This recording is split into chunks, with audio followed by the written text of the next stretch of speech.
Hey there, my name is Jacqueline and I'm the author of the Lost Labia Chronicles, which is a blog about lichen sclerosis, acceptance, reclaiming your life, and all of the messy bits in between, because the journey from the diagnosis to getting into remission and finding acceptance, it's not linear and it's really up and down and kind of really messy. So that's kind of what my blog is about. Now, if you have not heard about lichen sclerosus before, what the medical community kind of understands right now is that lichen sclerosus is a chronic inflammatory skin disease with a potential genetic component.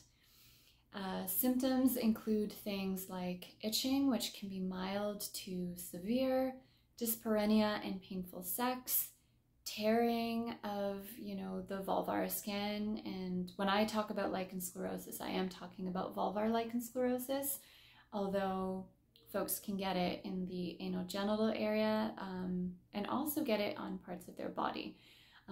So the tearing and the painful sex is kind of related to the vulvar region. You may experience like blood blisters and kind of ulcerations. You may have discoloration of the vulvar skin, kind of hyperkeratonic thickened white patches. You may have burning and irritation, and you may also have architectural changes. So for example, your labia minora may shrink and or fuse to different areas of the vulva. The clitoral prepuce could fuse over the glands, etc. So those are kind of the main symptoms of lichen sclerosus, and the gold standard treatment right now is topical corticosteroids. Now, I'm going to do a lot more informational type videos in the future. I just wanted to kind of put that out there as a general, what LS is on the table. So I launched my blog in March of 2021, and I've been growing it alongside my Instagram page ever since. So my blog really focuses on two main categories. The first being mental health, which I am extremely passionate about. I have struggled with my mental health for almost my entire life my entire life, but when I got diagnosed with LS, that's when it really took like a big dive down, and I really was in a really dark place for quite a while. So I'm very passionate about discussing this. So in the context of mental health, some things I discuss are compulsively checking your vulva. For example, there was a point in my, early in my lichen sclerosus journey where I was like this crazed compulsion that I couldn't control. Like I would check my vulva over 50, maybe even like 100 times a day. Like it's all I could think about. And so in the blog, I kind of, I talk about that behavior and that compulsion and kind of dive deep into kind of what was behind that behavior in the first place. And, and then I provide kind of ways to help overcome this if this is something you're struggling with.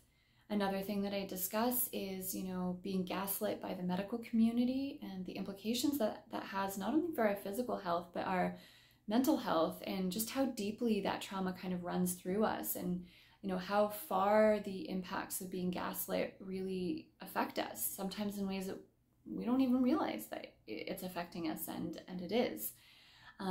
Body dysmorphia is another thing that I discuss. A lot of us that do get architectural changes, this can be extremely traumatic and really send us through a huge downward spiral. I know that myself, I felt like disgusting and ugly, and just I've never felt such self-hatred as, I did in my early journey with lichen sclerosus towards my vulva. It was like something I had never experienced before. So I talk a lot about body dysmorphia, and again, tips and ways to potentially work with it and overcome it. I discuss emotions such as fear and and anger. And lately I've been really interested in exploring and making space for the topic of grief, which I think is something that a lot of us with lichen sclerosus experience, but we experience in a kind of nuanced, complex way that kind of differs from, you know, the way that we can traditionally conceive of grief.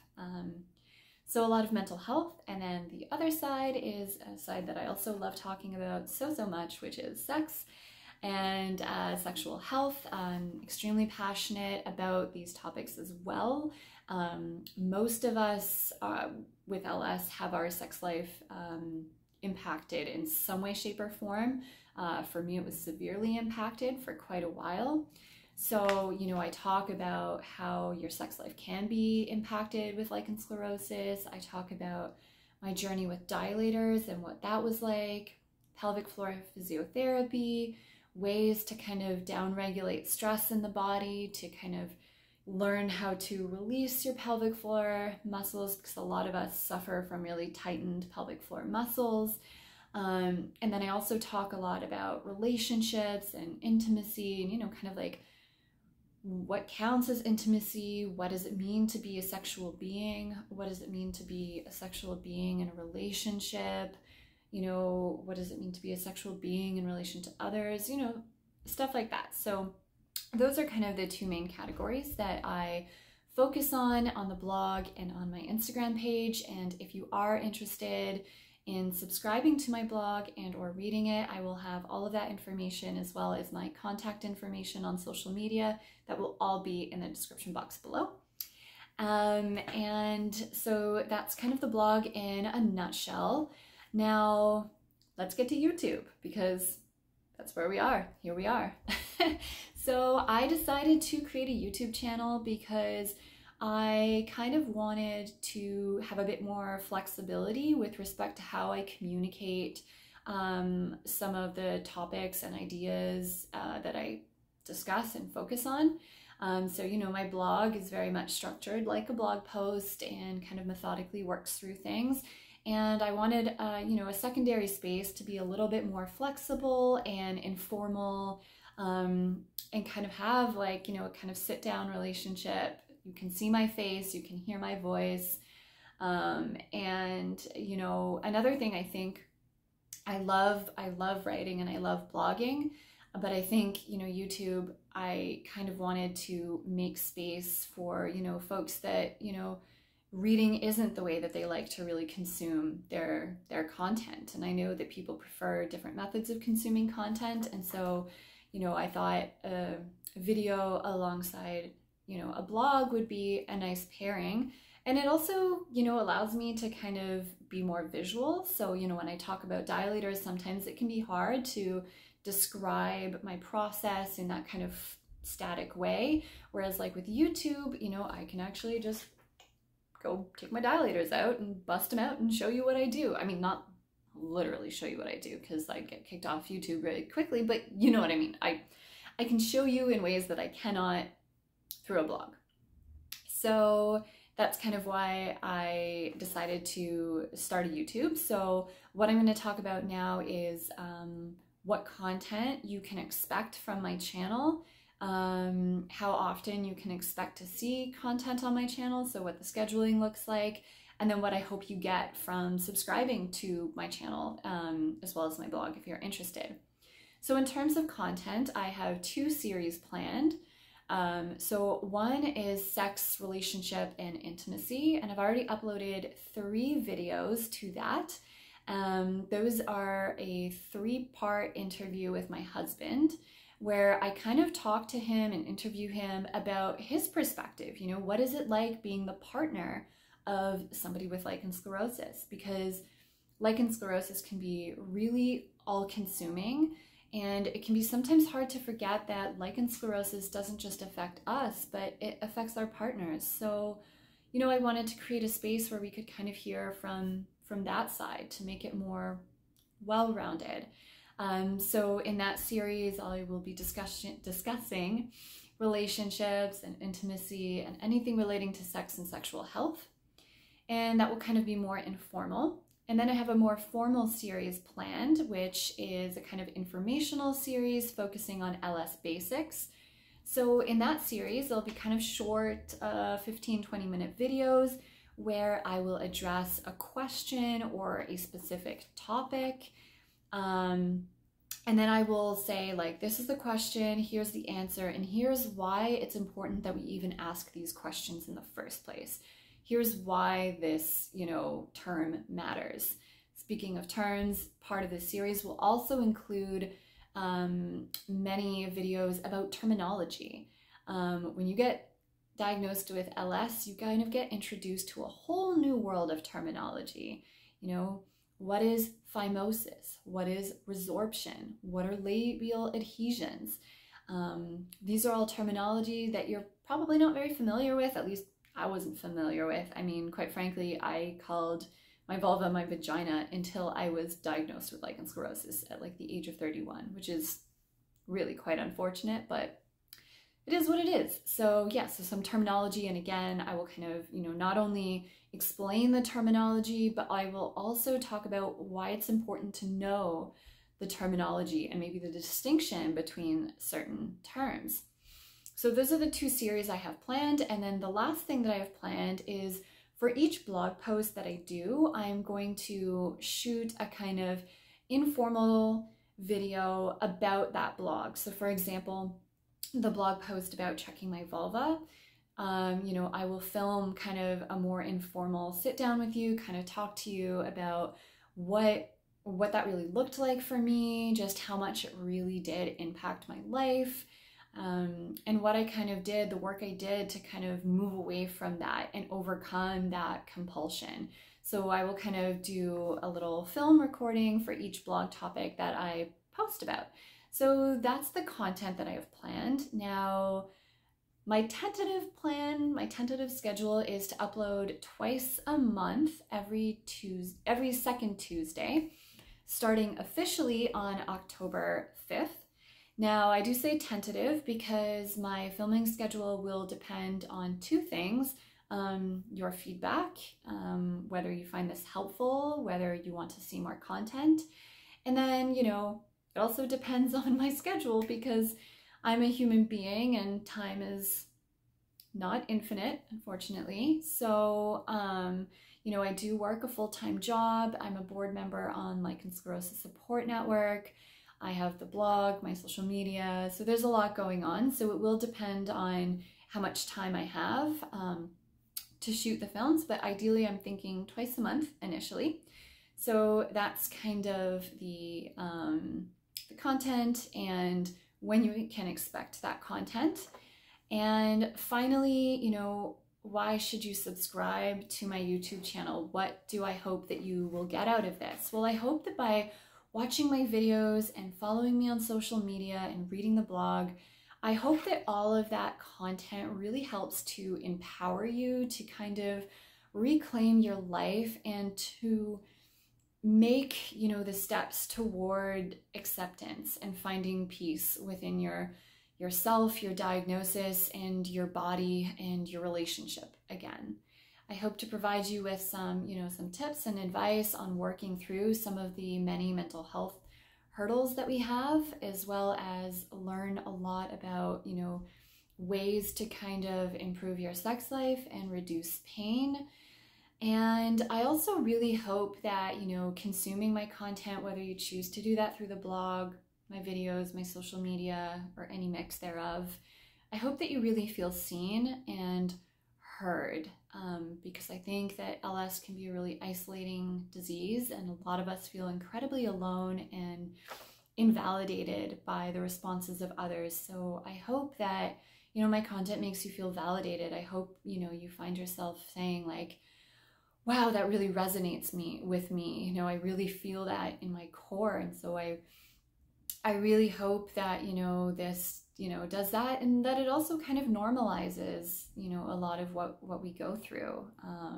Because I think that's really important too, awareness and normalization of vulvar health and vulvar issues. So that's kind of my hope for what you can get out of my content. And now I will just tell you kind of a little bit about myself and, you know, me with LS and then me without LS, because I am a huge proponent of we are more than just our lichen sclerosus. So insofar as lichen sclerosus is concerned, I will upload a diagnosis story video. So more details to come, but the kind of Coles Notes, really brief version is I was diagnosed with lichen sclerosus upon clinical examination in May of 2019.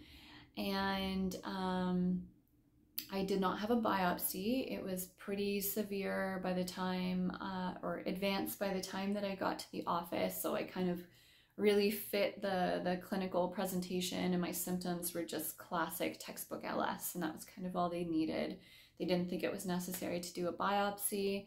I treat with clobetasol. I currently am on a maintenance schedule. I will do videos about maintenance protocols and, you know, my steroid kind of bedtime routine and stuff like that. I will do videos on that. But just briefly, I do mine twice a week, Mondays and Thursdays, and that works well for me. I have been in remission for I guess over a year and a half now. You'll learn really quickly that I suck with dates, and my perception of time is kind of skewed. I do my best, but it's kind of guesswork. But it's definitely been at least a year and a half that I've been in remission. And again, I have a lot of content planned about remission, what it means, ways to achieve it, my journey with, you know, getting into remission and all of that. And yeah, so that's kind of me in a nutshell with respect to LS. And then with respect to me, you know, kind of as a human, I'm 34 years old. I was born in Montreal, Quebec. I moved to London, Ontario. I told you, again, I suck with dates. Don't even ask me what year I moved there. But I was maybe 23-ish, 22-ish, I'm not sure. Around then, I moved to London, Ontario to pursue grad studies. I did get my PhD in philosophy of neuroscience, and my PhD dissertation addressed the question of how and to what extent claims about memory are substantiated by different pieces of data and different pieces of evidence from different fields in the mind-brain sciences. So, you know, it's kind of interesting now to think that I really have brought my background, my academic background of science and research, and applied that into kind of lichen sclerosus. So it's really helped me be able to dive deeply into the scientific literature of lichen sclerosus and really kind of get a stronger understanding of what it is and what's going on, and kind of also be able to identify, you know, what constitutes a good study. You know, is the methodology flawed, and therefore we should question the results that are, or the claims that are resulting from that study. Does this claim stand on good, solid, you know, footing? Should we take this as, you know, really evidence-based or not? So I think that's really lent itself well to my work with lichen sclerosus. I am married to an amazing human being. His name is Andrew. You will see him definitely in the Sex and Intimacy. There's the 3-part interview, but he will make some more appearances, I'm sure. And we currently live in Toronto, Ontario, and we've lived here for a few years now, minus the rent prices. Absolutely love Toronto. It's an amazing city. Non-academic, I'm an extremely active person. I love fitness, particularly walking, swimming, yoga, and Pilates. I'm really into weightlifting. I say I really was into weightlifting because when COVID hit, you know, Toronto especially, the gyms just kind of shut down. So I've been doing kind of weightlifting workouts at home, but it's kind of different than pre-COVID, where I was living in the squat rack and living that fit life.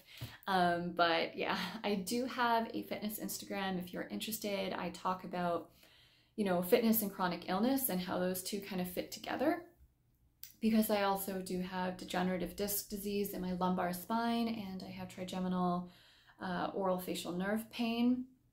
So I talk about, how that impacts fitness and stuff like that. So if you're interested, I will leave that in the description box. Love science, love data, love tracking data, love analyzing data. Huge nerd. I really am into anime. Some of my favorites are Death Note, Demon Slayer, Jujutsu Kaisen, My Hero Academia, etc. So I do, I work a full-time job. I'm a data consultant and social media manager for an information services company. And I do that 9 to 5, Monday to Friday. And then in the mornings and the evenings, I do work on the blog or Lichen Sclerosus Support Network board stuff. But I need my 2 hours of anime at night. That's how I decompress. That's yeah, I just I have to have that at night. That's how I whew, okay, now I can go to sleep. So yeah, and pre-COVID, you could probably find me in a bar watching, not a bar to drink, but I like watching drag shows. So I'd go watch local drag queens, kings, and performers perform, and that was amazing, but it's been a while since COVID that I've been to one, but very much enjoy that.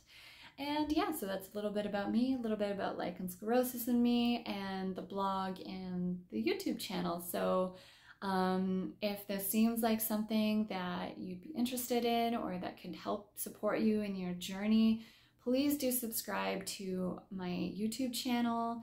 Like it, leave me a comment, let me know, are you excited about this? What topics do you hope that I discuss? Just anything, maybe just introduce yourselves and say hello. And definitely tap the notification bell so that you are notified when I do upload a video. And as well, if you're interested in reading the blog or following me on social media, again, all of that information will be in the description box. So thank you so much for watching this video. I super appreciate you, and I will catch you in the next one.